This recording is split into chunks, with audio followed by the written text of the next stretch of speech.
instruments of the modern symphony orchestra, you'll find plenty of bowed instruments, plenty of woodwind, brass and percussion. But there is a terrible shortage of plucked instruments. Apart from the harp, which only became a regular member of the orchestra towards the end of the last century, there really is a dearth of plucked sound. That's strange, really, because in most non-European cultures, plucked instruments do play a vital part in music making. The Indian sitar, for instance, played by virtuosi like Ravi Shankar, the Japanese shamisen, so seductively played by the geisha girls, and the Chinese pipiar, the only instrument I know which was specifically designed to be played on horseback. Of course, in the Europe of 400 years ago, a rather different situation existed. Then, plucked instruments really occupied a central part in musical life.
Of all plucked instruments, the lute was the most popular and the most versatile.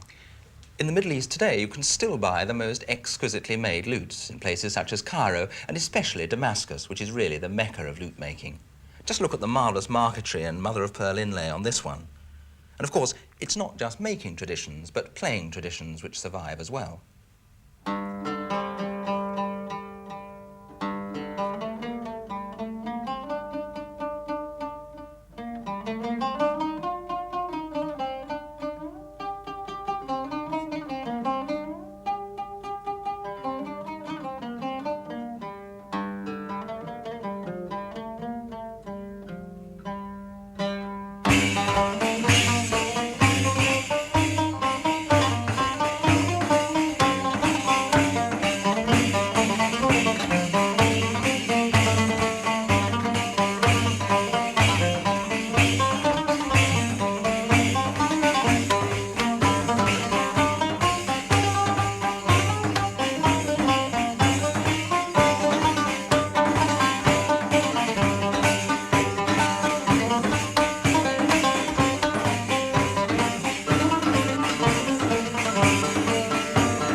The lute of the Middle East today perpetuates a tradition of minstrelsy going back to the time of the troubadours and beyond. And the most obvious thing which strikes you about the medieval style of playing, which Europe inherited with the Arabic lute, is that it's monophonic. It just plays one line of music. Although it seems so obviously a chordal instrument to us, the medieval lute was used primarily as a melody instrument. The reason is a technical one, really, because medieval players used a plectrum rather than their fingers to strum the strings. This produced a hard attack and bright tone which is ideal for a clearly etched single line and brilliant decorations. But the thing about a plectrum is that you either have to aim for one string at a time or strum the lot. What you can't do, if you'll pardon the pun, is to pick and choose.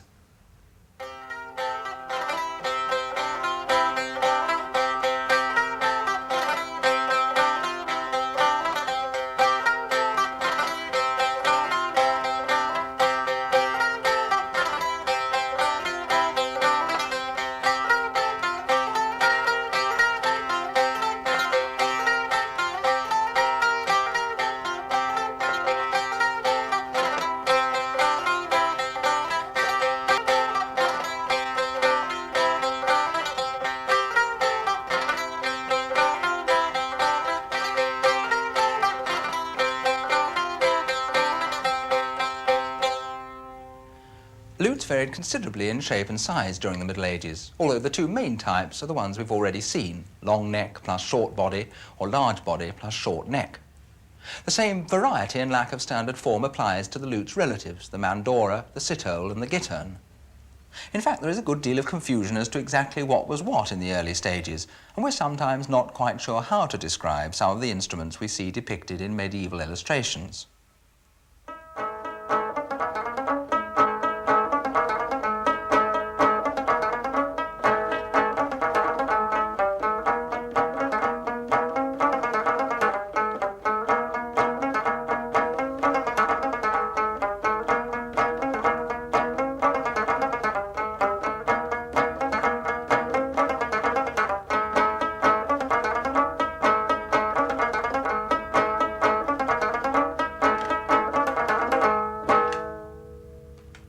The lute principle, stopping the strings against some kind of fingerboard, represents only one type of plucked instrument. Other forms relied on a series of open strings, one or more for each note. The simplest of these was the lyre, which Europe inherited from classical antiquity and preserved its function as an accompanying instrument. Anglo-Saxon minstrels used the lyre for support during the recitation of a great epic or romance, though musically the support must have been of a very simple kind.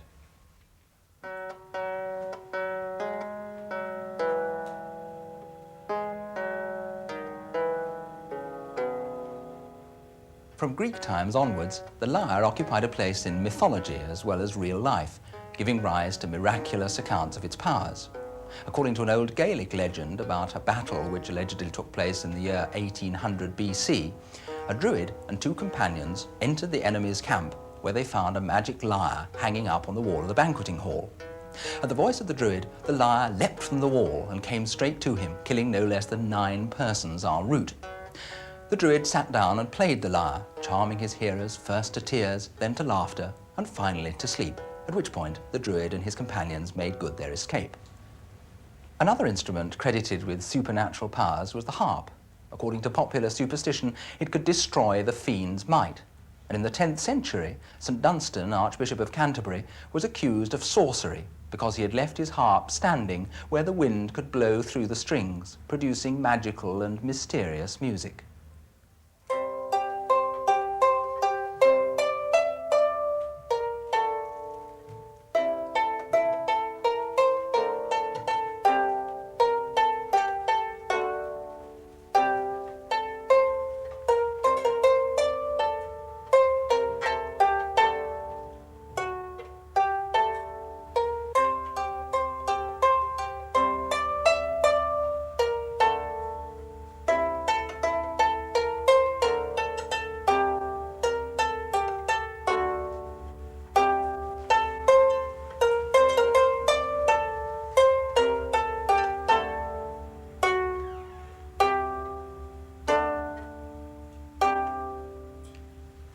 The harp occupied a very elevated position in medieval society.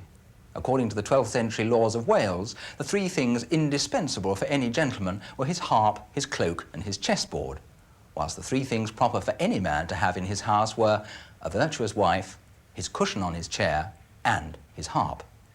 The survival of Harper as a common English surname is an indication of the popularity of the instrument. From the 12th century onwards, the psaltery became important too.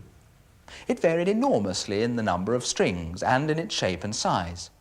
Psalteries were made large and small, triangular, square, oblong, even semicircular.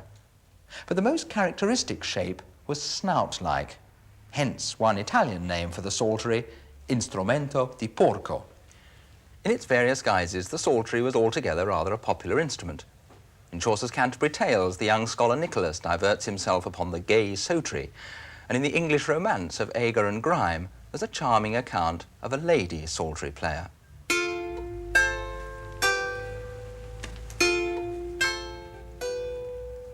The lady, lovesome of hue and hide, set her down by his bedside. She laid a psalter upon her knee, and thereon she played full love somely.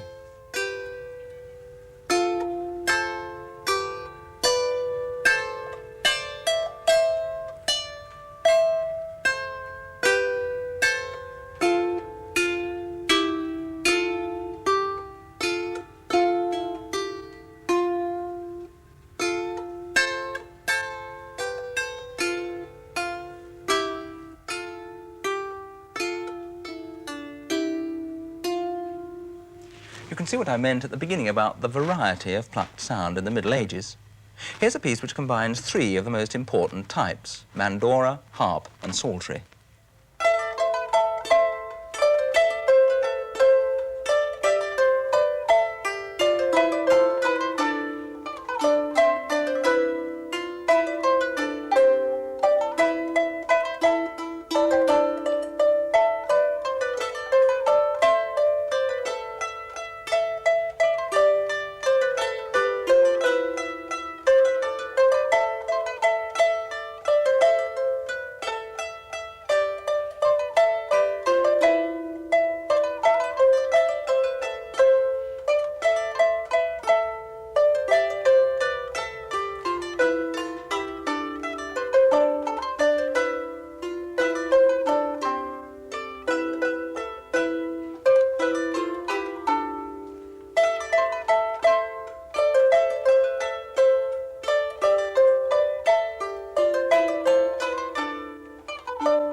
Whilst the Middle Ages favoured a variety of plucked sound, during the Renaissance it was the lute which occupied a special place of honour, second only to the human voice.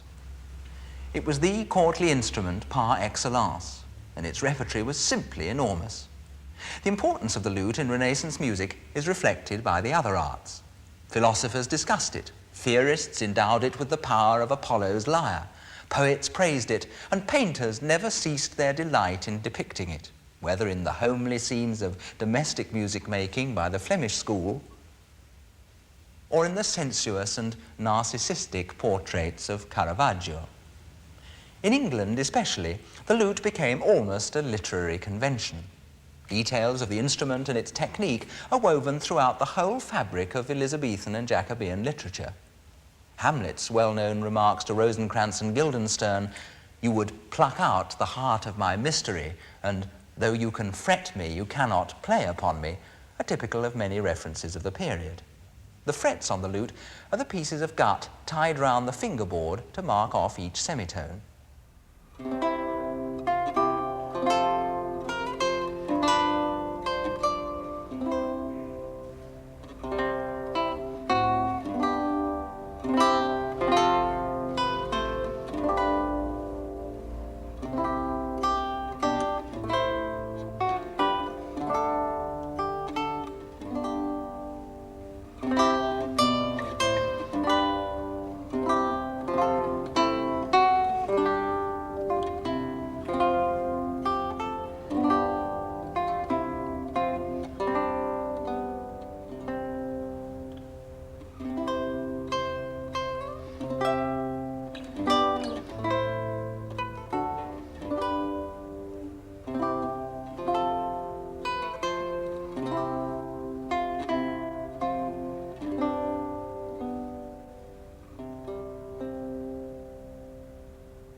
Soft, intimate, exquisite, the lute made the ideal partner for the human voice, a perfect match for other soft instruments, and the most eloquent of all solo instruments.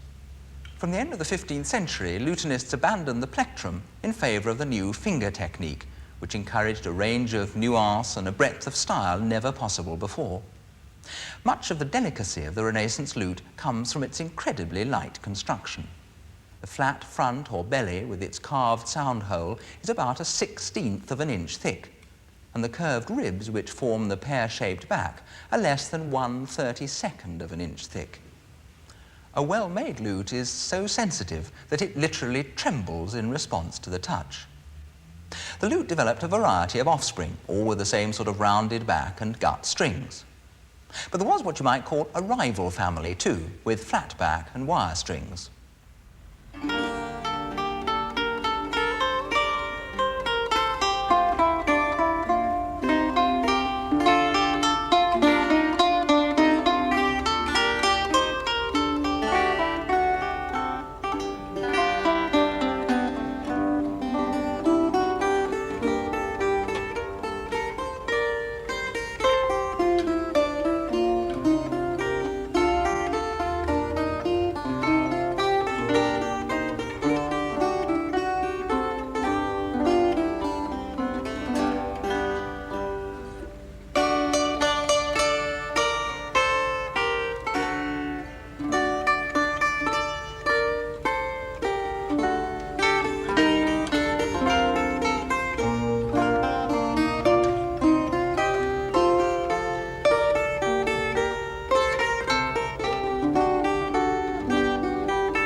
As you could hear, the Orpharion has a very distinctive sound, and in fact it belongs to a quite separate wire-strung family.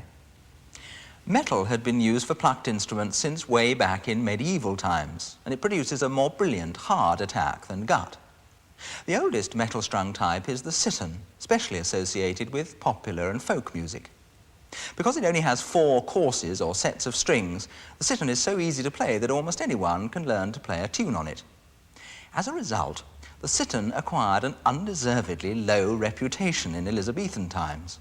It was a standing joke that barbers kept a cittern hanging on the wall of their shop for waiting customers to amuse themselves with.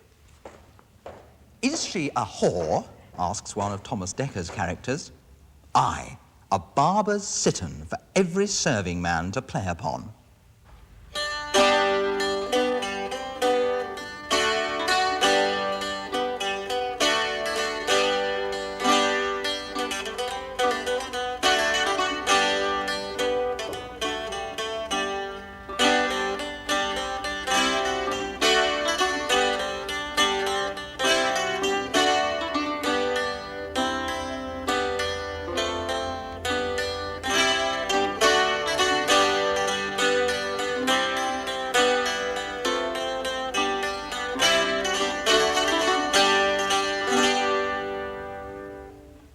One of the things which links all instruments of the lute type is the way their music was written down.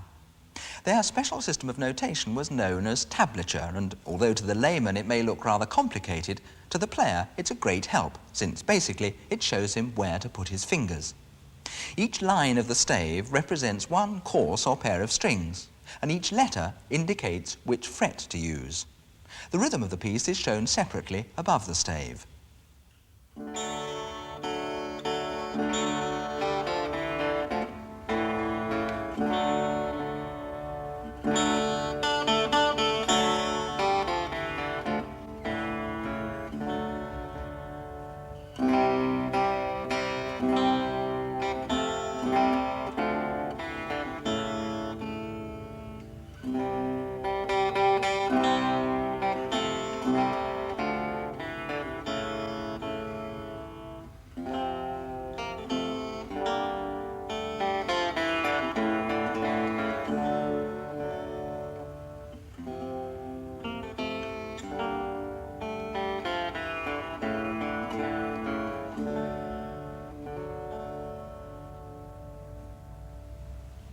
One of the advantages of metal strings was that they produced very good bass notes. Here's the largest member of the lute family, the chitarrone, which still has the same sort of pear-shaped body, but a considerably extended peg box, accommodating all the extra bass strings, which are made of metal in order to give a pungent resonance.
there are masses more plucked instruments that we simply haven't time to include in this programme.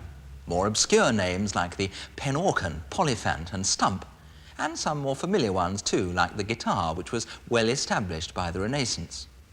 But here to end with is the unique sound of the broken consort, the regular line-up for dance music in Elizabethan times. There are 3 plucked instruments, the lute, bandora and cittern, as well as 2 viols and 1 recorder.